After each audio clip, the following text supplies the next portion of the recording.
This video again continues the topic education for becoming. I'm going to pay a little attention to this title, Education for Becoming, as a review, because we've mentioned before education for becoming. Becoming is realizing or come to fruition whatever capacities, whatever latent talents that an individual has, they're brought to fruition. Depends what your genetic makeup or environmental makeup has been, but you bring those potentials to fruition, successes, achievements, and so on. And the other side is the potential to benefit others or bless others, in which you contribute to your family members, friends, colleagues, general society, fulfilling all the things that we can do for others and for ourselves. And that brings a certain kind of fulfillment, which, if you'll recall, we discussed as a means of happiness. That in life, we want everybody to be happy, all of our children to be happy, of course, but there's terminal happiness and there's normative happiness. Terminal happiness are the sources of happiness that are outside of us. A day off from school, a party, a week's vacation. These are all occurrences that make us happy. We need them. They're very positive, but they're also terminal. They end. The other side is normative happiness, which is the happiness that comes by fulfilling aspects of who we are, by fulfilling the potentials we have to benefit other people. It's a normative happiness, and it's a happiness of fulfillment. It's a happiness of satisfaction, of realizing I'm on the right pathway of life because it matches who I am. Now, the second part of that phrase, education for becoming, is that it is an education. Learning to live this way is not unlike taking an algebra course or taking a course in creative writing. There's a kind of a curriculum that allows someone to end up this way. We all are on a pathway of becoming, but there is an education. And to address this, I used a book by Adam Gazzaley and Larry Rosen. It was called The Distracted Mind. I thought they capture the neurological aspect of this, I think, really well, and helps me define better what education for becoming is. Adam Gazzaley is a professor in the Department of Neurology, Physiology, and Psychiatry at the University of San Francisco, University of California, San Francisco. And Larry Rosen is Professor Emeritus of Psychology at California State University, Dominguez Hills. And these two researchers printed their book in 2016. And the main finding, runs through the whole book, but the main finding is that human brain development, its pinnacle, is the capacity to set high goals. Human evolution has led us to the point where, as human beings, we have the capacity to set high goals. You can see how that fits in the idea of becoming.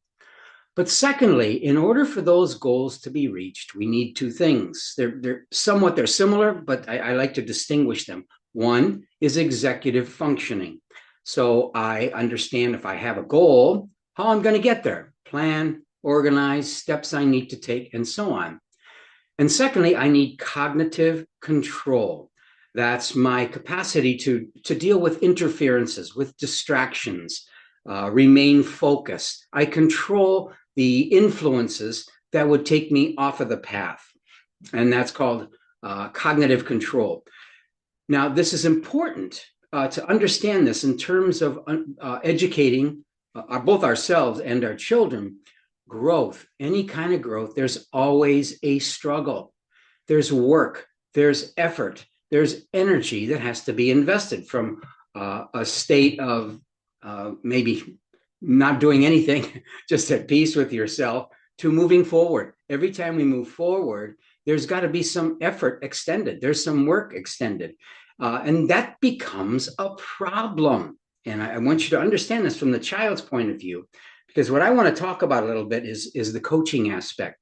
You know, for example, it is normal human reaction to have an aversion to work.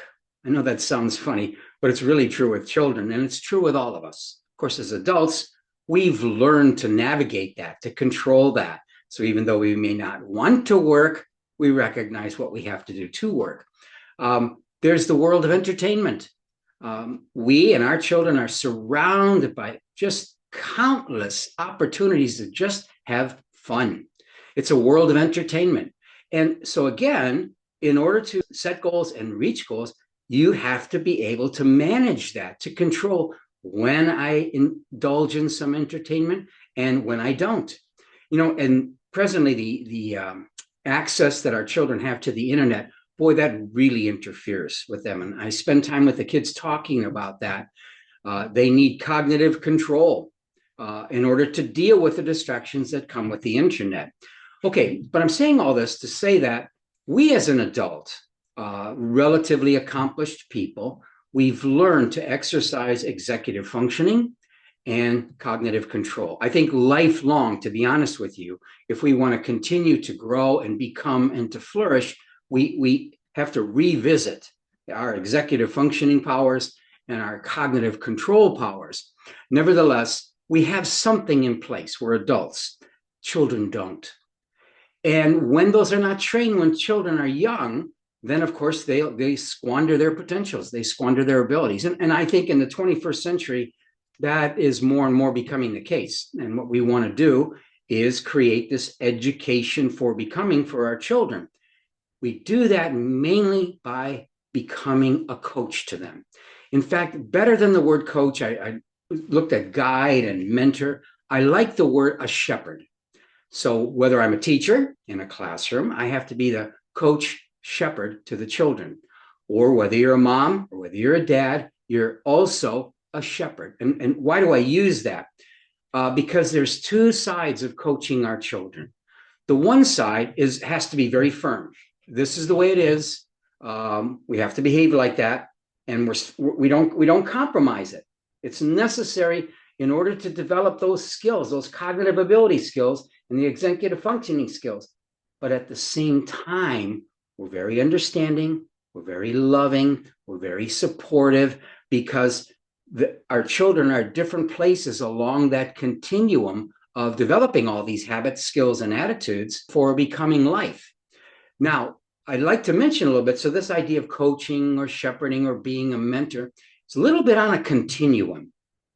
It goes from, by the time children reach their age of reason, and I've seen that at age 5, age 6, age 7, right around in that period of time, all the way up till their early 20s, we can remain, and we really ought to remain, their coach, their mentor, their shepherd. In teaching, of course, I only have children for a few years at a time, or have had. You as parents, lifelong, you have your children. But the continuum of shepherding, or the continuum of coaching, is very important to understand. When the children are at an early age, 5, 6, 7, they're just coming to the age of reasoning, the hand of firmness is much stronger.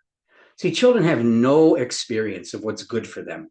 They're just going to react by those kind of human potentials to avoid work, to have fun, to play. That's just normal. They do not have enough experience to recognize that has to be monitored, that has to be controlled. So the younger children they need a very firm setting. So they understand right and wrong. They understand what will help them grow and what doesn't help them grow. And it comes from the coach. So that's why we run into all kinds of problems. I don't want to do that. I don't want to do that. I hate this. Well, what's our posture? I'm sorry, honey. I know it's not easy. I know it's difficult. And they're crying, and probably you're almost crying too. But you've got to be firm. The kindness is in the tone of voice. The kindness and support is in a kind touch. But we remain absolutely firm, because they're not ready to do any kind of reasoning, any kind of cognitive control. But as time moves on, what you're creating in being a shepherd or a coach is also a relationship. You're the person who always points them in the right direction. You're the person who loves them. I exercise this in my math class, even though they're not all my kids. I've raised 4 kids, but always to give the sense to the children, and the younger they are, the firmer I am. No, we're not going to do that. We're not going to do this. But the older they get, the more I have to talk to them. Okay, why do we not talk to one another while we're in the middle of class? Why do we not get distracted by certain games while we're in the middle of class? There's a relationship where they understand, I want you to get better in math. In your home front, I want you to be a great person. I want you to be somebody that others will look up to. I want you to be successful in your musical exploits, in your sports ventures. I want you to get better. And to get better, you got to do this. And this is why. There's an ongoing coaching all the way. If you do it right, and this is why I'm bringing this up, it's a huge job, bigger than any other teaching assignment, is to coach children in an education for becoming.